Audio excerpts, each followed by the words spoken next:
Vamos a hablar ahora de Stellantis y de la resolución judicial que se ha conocido hace unas horas. El Tribunal Supremo ha inadmitido el recurso de casación que interpuso el grupo automovilístico y considera firme la sentencia que anuló la decisión de la empresa de no pagar la paga de beneficios. Recordarán ustedes que todo esto viene de un acuerdo de retribución de la paga variable o paga de beneficios que firmaron algunos sindicatos, comisiones UGT y SIT en la planta de Vigo, pero la CUT denunció su acuerdo ante los tribunales porque se discriminaba a los trabajadores que estaban en situación de baja, a quienes se les reducía esa prima. Bueno, pues la justicia le dio la razón, primero en Vigo, al sindicato CUT, y ahora es el Supremo quien establece que no tiene razón la empresa en el recurso que ha interpuesto y que, por lo tanto, se inadmite el recurso y se declara firme la sentencia inicial. Víctor Mariño, de la CUT, buenos días, bos días. Hola, buen día. Satisfeitos? Sí, satisfeitos. Creemos que neste caso pois se fai xusticia social, non? Xa se pediu a aplicación da sentencia? Bueno, isto é unha admisión que acaba de chegar. Próximamente, seguramente, pues tendremos algunha asuntanza ca dirección do centro e bueno, pues plantexaremos que en execución de sentencia, pois que se abonen as cantidades deducidas a aqueles traballadores que durante o ano 2023 xeraron esa paga de beneficios, pois lle foron deducidas, non? E que, lóxicamente, pois que sean abonadas, non? Como decía. O cálculo de persoas máis ou menos afectadas, Víctor?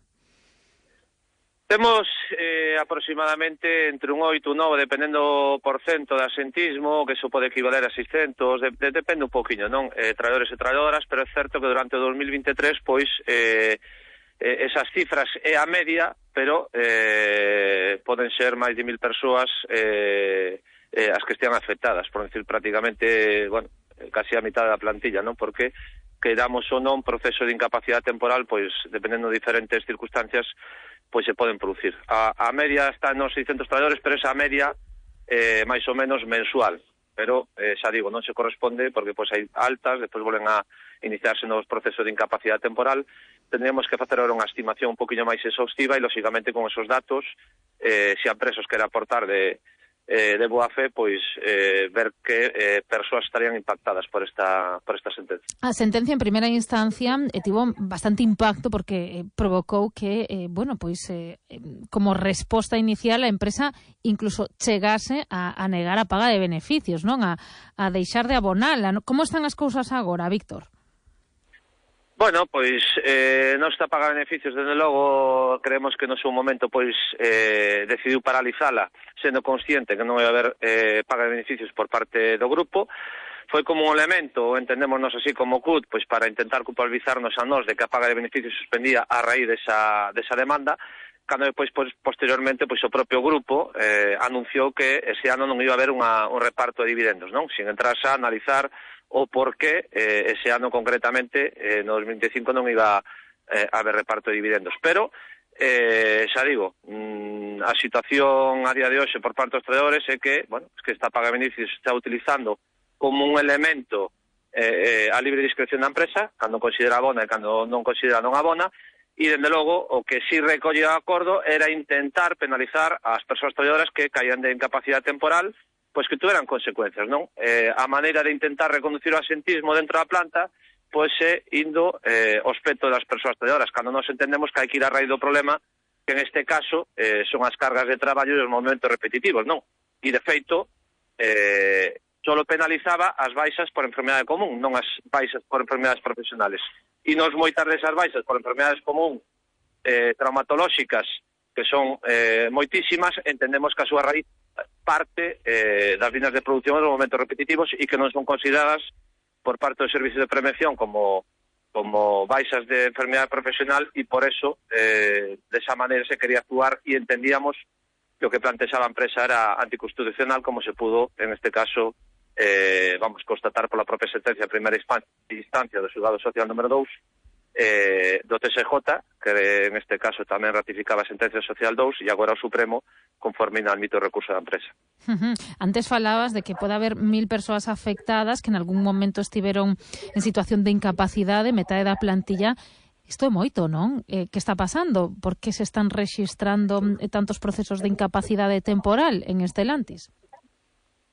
Bueno, pois o momento repetitivo, esas jornadas maratonianas, a obligatoriedade de traballar 6 días sobre 7, non? Cando parece que vamos todo en contra do que precisamente se quere levar, non? A fomentar a conciliación familiar, reducir o volumen de horas semanais, incluso para que haya unha mellor distribución da carga de traballo, e, sin embargo, pois aquí se están asinando medidas por parte da empresa e destos sindicatos que depois tamén asinan este tipo de acordos, donde existe unha obligatoriedade de traballar unha sexta xornada, é dicir, 48 horas a semana, tanto para as quendas de día como para as quendas de noite, que xa pola propia idiosincrasia da quenda de noite, xa traballar 6 días sobre 7, tamén a nivel físico e psicolóxico tamén é bastante penalizante, e depois son momentos repetitivos, non? Estamos falando dunha fábrica que en este caso idealmente fai 2.200 vehículos. Eso quere decir que os momentos repetitivos e constantes, un vehículo en menos dun minuto, pois dende logo leva a moitísimas persoas que por diversas circunstancias collan capacidades temporais a nivel traumatolóxico e moitas delas tamén pois a nivel psicolóxico, non? A presión a que estamos sendo, e así o entendemos dentro da CUT, sometidos e sometidas, pois está levando a isto, non? E nós entendemos que precisamente hai que ir no sentido contrario, non penalizar as persoas que están en incapacidade temporal quitándolle parte da súa paga de beneficios, nin tampouco o complemento IT, como se mete agora no derradeiro convenio, tamén penalizando os traballadores que, en este caso, pues teñan baixas de longa duración e reducindo ese complemento, non? Que vai un pouco tamén no mesmo sentido que está agora a Xunta de Galicia, non? Intentando satanizar as persoas traballadoras que estamos de incapacidade temporal cando o problema radica nos propios centros de traballo, non? Máis incremento de accidentes laborales, máis incremento de mortes en accidente laboral, e entón aquí o que hai que reforzar son os mecanismos da administración pública para controlar o que está pasando realmente agora no centro de traballo. E son unhas cuestións que nos vimos denunciando, a alta actividade que nos están sometendo diariamente e sobre todo esa xornadas maratonianas moitas veces de 6 días sobre 7 que están levando pois un esgotamento físico e mental, non? E esa é a circunstancia pola cal dentro do sector de automoción hai un alto índice digamos de asentismo, non? E depois, como sempre se adorna todo que a competitividade parece que en todo iso con esa verba xa vale todo, non? Dentro deste mundo laboral. Unha cuestión de actualidade, porque Stellantis ven de lanzar hai uns días unha convocatoria para contratar a 300 persoas. Como a valorades?